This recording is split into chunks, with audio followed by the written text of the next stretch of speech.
Welcome back friends to my new video. In this video I am going to share my EPFO SSA attempts and review regarding exam. So मेरा exam कल था 21 अगस्त second shift को, और कल जिन लोगों ने भी रिव्यू देखा हो या आइडिया हो या फिर जिनका एग्ज़ाम है उन्हें पता ही है, कल हमारी शिफ्ट लगभग 2 घंटे डिले चल रही थी। मॉर्निंग वाली शिफ्ट भी 2 घंटे डिले थी, जिसकी वजह से हमें भी 2 घंटे डिले हो गया था। हमारा एंट्री टाइम 12:30 से 1:30 था, बट वहाँ पे हमारी entry I think after 3 PM हुई थी और हमारा एग्ज़ाम 4:30 से 7 चला था। तो वो जो ड्यूरेशन था पूरा, और एग्जैक्टली पता भी नहीं था कि कितने देर के बाद होगा, अदरवाइज़ अगर पास था वो जा सकते थे, बट ऐसा कुछ भी नहीं हुआ। उनको कोई श्योरिटी नहीं थी एग्ज़ाम कब सबमिट होगा फर्स्ट शिफ्ट का, तो हमें वहीं पे बैठना पड़ गया था। और सेकेंडली बारिश का भी एक प्रॉब्लम था। लकली मेरे सेंटर में तो बारिश नहीं हुई, बट वहाँ पे बैठने वगैरह की कोई फैसिलिटी नहीं थी, तो हमें ऐसे ही मैनेज करना पड़ा। गर्मी बहुत थी तो काफ़ी ज़्यादा समय हमारा वेस्ट हो गया, बहुत एग्जॉशन हो गया था पूरा। और जिस टाइम पे हमको पेपर देके निकलना चाहिए, लगभग उस टाइम पे हमारी एंट्री हुई है। देन हमने एंटर करने के बाद हमारा जब सेक्शन चालू हुआ तो सब यही सोच रहे थे कि बस हमारे जब भी एग्ज़ाम चले तो बीच में कोई टेक्निकल ग्लिचेस ना आए। सो अब मैं बात कर लेती हूँ कि ओवरऑल कैसा क्या लेवल रहा और मेरे अटेम्प्ट्स वगैरह। सो सब पहले तो मैं ये क्लियर कर दूँ कि जो पैटर्न आ रहा है ना वो यही सेम चल रहा है, reasoning, GK, maths, English, computer. और इसमें भी इंग्लिश रीजनिंग में मेरे 30 में से 22 अटैम्प्ट है, जीके 17, मैथ्स में 27, इंग्लिश में 48 एंड कंप्यूटर में 4। अब मैं डिफ़िकल्टी लेवल की बात कर लेती हूँ। तो जो भी मैंने रिव्यूज़ देखे थे लोगों के, उनके अकॉर्डिंग रीजनिंग एसएससी वाली आ रही थी और कोई भी एसएससी का एस्पिरेंट बहुत आसानी से कर सकता है। तो मैं यहाँ पे ये क्लियर कर दूँ कि रीजनिंग वैसी नहीं आ रही है जैसा हम एक्सपेक्ट करके जाते हैं एग्ज़ाम्स में। सीजीएल लेवल या फिर सीएचएसएल लेवल, मैं एसएससी लेवल की रीजनिंग तो नहीं बोल सकती हूँ और ना ही मैं उसको बैंकिंग लेवल की बोल सकती हूँ। रीजनिंग क्या थी, मिक्स्ड थी, कुछ नए टाइप्स के क्वेश्चन थे। थोड़ा सा उसने क्या किया था ना, लॉजिकल को मिक्स किया हुआ था, जैसे कुछ नए पैटर्न पे। अगर आप में से कुछ लोगों ने वीडियो का एग्ज़ाम दिया हो जो 2018 वाला अभी हुआ था, तो उनको आइडिया होगा कि वीडियो की रीजनिंग कैसी आई थी। तो वो जितनी वेयर्ड थी ना, उससे भी ज़्यादा वेयर्ड रीजनिंग, उससे भी ज़्यादा वेयर्ड रीजनिंग इसकी आई हुई थी। सारे क्वेश्चंस में मैं कुछ क्वेश्चंस की स्पेसिफिकली बात कर रही हूँ। अब यहाँ पे मेरे अटेम्प्ट्स 12 हुए थे। एसटी वगैरह में मेरे ठीक अटेम्प्ट जा रहे थे, ऑलमोस्ट 30 ही जा रहे थे। तो मेरा क्या था कि ठीक ठाक अटेम्प्ट हो जाएंगे, एटलीस्ट 25+ तो मेरा एक्सपेक्टेशंस थी, बट नहीं हो पाया और मैंने ज़बरदस्ती के नहीं किए। जो मुझे नहीं आ रहे थे तो मैंने उनको छोड़ ही दिया है। अब रीजनिंग में मैं बात कर लेती हूँ। पहले तो कुछ जो नए तरह के क्वेश्चंस थे उनकी, तो एक दो ऐसे क्वेश्चन से सिंबल अल्फ़ाबेट्स लेटर दिया है, देन अरेंज करके करना है, वो क्वेश्चन था।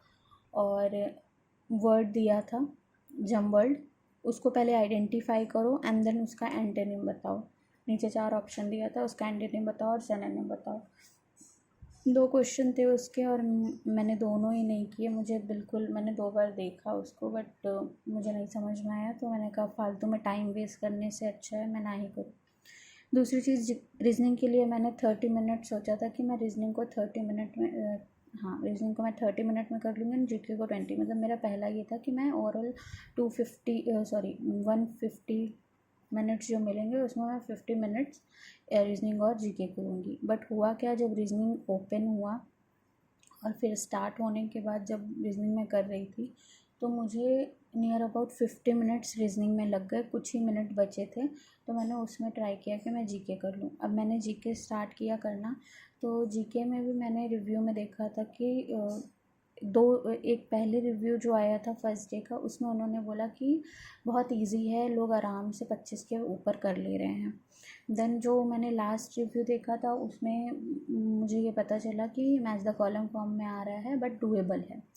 और मैंने जब खुद ट्राई किया तो जीके मुझे उतनी इजी नहीं लगी जितनी रिव्यू में बताई जा रही थी। मे बी मेरे लिए इजी नहीं हो, लोगों के लिए इजी रही हो, मुझे उसका आइडिया नहीं है।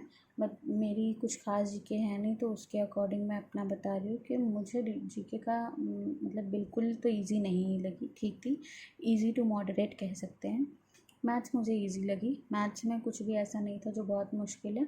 और 2 क्वेश्चंस थे जो थोड़े से थे परेशान करने वाले, और एक थोड़ा सा कैलकुलेशन में लेंदी था। 3 मेरे जो क्वेश्चन छूटे हैं वो वही 3 हैं, बाकी सारे तो ईजी थे। देन इंग्लिश में बात कर लेते हैं। तो English was very easy at all. बस इंग्लिश में एक चीज़ थी जो आपको परेशान कर सकती है, वो था पैराग्राफ।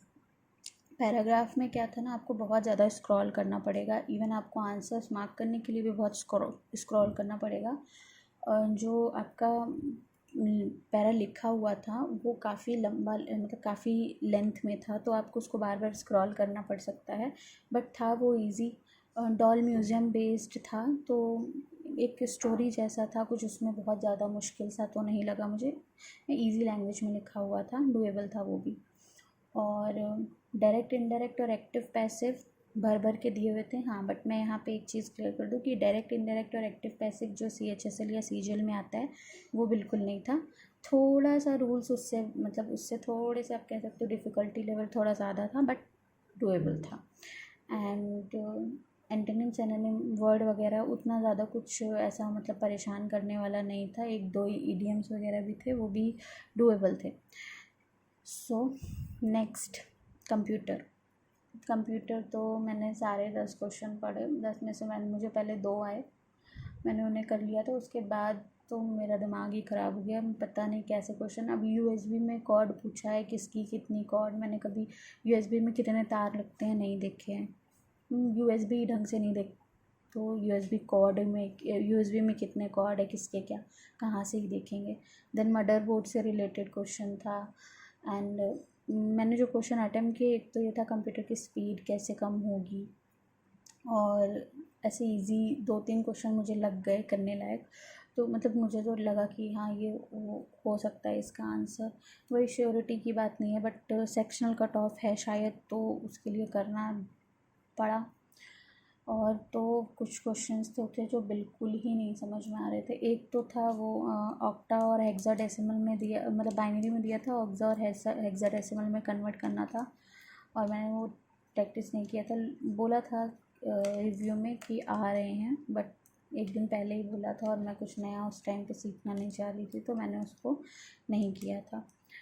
और उसके अलावा तो कुछ क्वेश्चंस तो बिल्कुल जो पल्ले नहीं पड़ रहे थे कि क्या ही पूछ रहा है, इतनी ज़्यादा मतलब कंप्यूटर की काफ़ी अच्छे से डेप्थ में दिया हुआ था। सो ओवरऑल अगर मैं बोलूँ पेपर का लेवल जो था, तो वो इजी टू मॉडरेट कहेंगे, इजी टू मॉडरेट। इजी के साइड पे कम बोलेंगे, मॉडरेट के साइड पे ज़्यादा बोलेंगे, क्योंकि एक तो रीजनिंग काफ़ी अच्छी आ रही है। कंप्यूटर सबका ही वैसा आ रहा है, तो कंप्यूटर इसमें डिसाइडिंग फैक्टर नहीं होगा। और आई बिलीव कि मैथ्स भी इसमें डिसाइडिंग फैक्टर नहीं होगी, क्योंकि मैथ्स इजी आ रही है और सब लोग ऑलमोस्ट 20-22 तो एवरेज कर ही रहे हैं। अब यहाँ पे इंग्लिश जिनकी अच्छी नहीं है उनको थोड़ा लॉस होगा। और दूसरा रीजनिंग, तो यहाँ पे मुझे मैथ्स नहीं, मुझे लग रहा है कि डिसाइडिंग फैक्टर इसमें इंग्लिश और रीजनिंग होंगे। और जीके तो सबकी वैसी होती है, तो मतलब कुछ लोगों की बहुत अच्छी होती है, बट मैं एवरेज बता रही हूँ कि लोगों की वैसी इन जनरल होता है। अब रिव्यू के अकॉर्डिंग कुछ लोगों का है कि जीके में 20 से 25 क्वेश्चन लोग आसानी से अटेम्प्ट करें। रिव्यू में तो किसी ने बोला कि 140 भी किसी ने अटेम्प्ट किए हुए हैं। सो वो तो लेजेंड लोग होते हैं, अब हम तो लेजेंड नहीं हैं, हमारा तो एक एवरेज है कि एवरेज ही अटेम्प्ट हो जाए वही बहुत है हमारे लिए। सो ये मेरा ओवरऑल अटेम्प्ट रहा। अब इसमें मैं ये बता दूं कि एक्यूरेसी का, तो सबसे पहली चीज़ ये कोई बैंकिंग एग्ज़ाम नहीं है या कोई फिर ऐसा नहीं है कि श्योरिटी वाला था तो मैं ये श्योरली बोल दूँ कि नहीं मेरे इतने सही हैं। अपनी तरफ से तो जो भी करता है एस्पिरेंट वो सही ही करता है। अब वो क्या होता है उस माइंडसेट में क्या चीज़ें आई आंसर और फिर एक्चुअल में आंसर क्या है वो डिपेंड करता है। सो एक्यूरेसी की मैं अगर बात करूँ तो आई डोंट थिंक कि इंग्लिश में मैंने एक्यूरेसी अपनी मेंटेन रखी है, मैथ्स में रखी है। देन कंप्यूटर जीके और रीजनिंग की बात करें तो मैं उसमें कुछ श्योरली नहीं कह सकती हूँ कि मेरे इतने मैंने किए हैं तो इतने सही ही होंगे। अभी तक का जो मेरा स्कोर रहा है उसके अकॉर्डिंग मेरी एक्यूरेसी रीजनिंग में ठीक रहती है, तो रीजनिंग का वैसे ही जाने वाला है बिलीव। जीके में मैं कुछ बोल नहीं सकती हूँ सर्टेनिटी के साथ, क्योंकि सीजीएल और सीएचएसएल में मेरे जीके ने ही मुझे कम मार्क्स दिलाए हैं। सो ये है। एग्ज़ाम को देने के बाद मेरा जो ओवरऑल इसका रिव्यू रहा है या जो भी मेरा ओवरऑल एनालिसिस रहा है वो ये है कि सबसे बड़ी चीज़ कि आपको कोई भी अगर एग्ज़ाम क्रैक करना है अब तो आपको स्ट्रैटेजी जीके को लेके चेंज करनी होगी, अदरवाइज़ आप क्वालिफाई नहीं कर पाओगे। क्योंकि जो अभी पैटर्न शिफ्ट हो रहा है वो मोर ओवर यूपीएससी की टूवर्ड्स शिफ्ट हो रहा है। मतलब जो यूपीएससी का पैटर्न होता है को चार क्वेश्चन देन उसके ऑप्शंस उस तरीके का है। सेकेंडली यहाँ पे जो ऑप्शंस आ रहे हैं वो ऐसा नहीं है कि आपको 4 ऑप्शन दे दिया देन टिक कर दो उसमें से, नहीं। वो 4 ऑप्शन उसने दिए हैं एंड देन नीचे मतलब 4 उसने आपको 1 2 3 4 आपको ऑप्शंस हैं एंड देन उसके नीचे उसने दिया इधर 1 2 2 3 3 4 इस टाइप का है। तो उससे भी ये है कि अगर आपको किसी भी एक का नॉलेज नहीं है तो आप उसको नहीं कर पाओगे। अगर आपको एलिमिनेशन का आइडिया है, अगर आप एलिमिनेशन अच्छे से कर पाते हो तब आपके लिए वो है कि हाँ प्लस में रहोगे, आप कर पाओगे उसको। So this is all about my attempts and my review.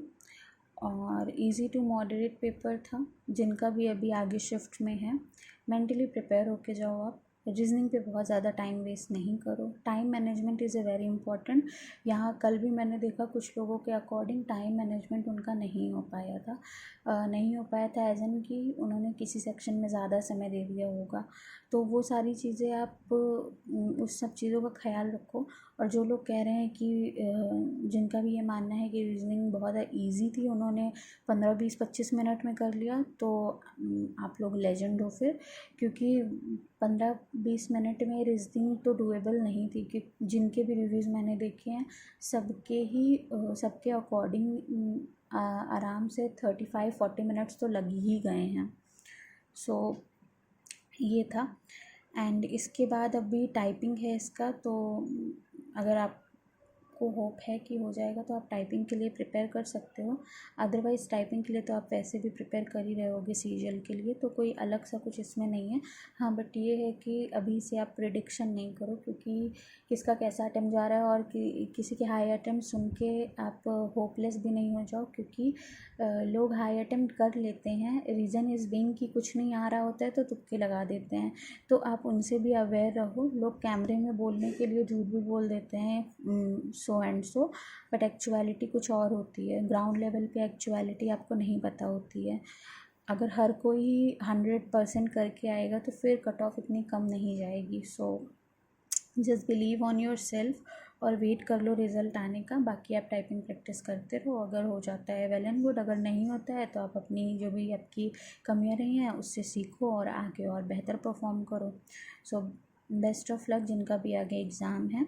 And thanks for watching my video. If you like my video, please do share, subscribe my channel and like my video. And if you have any suggestions regarding my preparation or my strategy or anything else, then you can comment me below.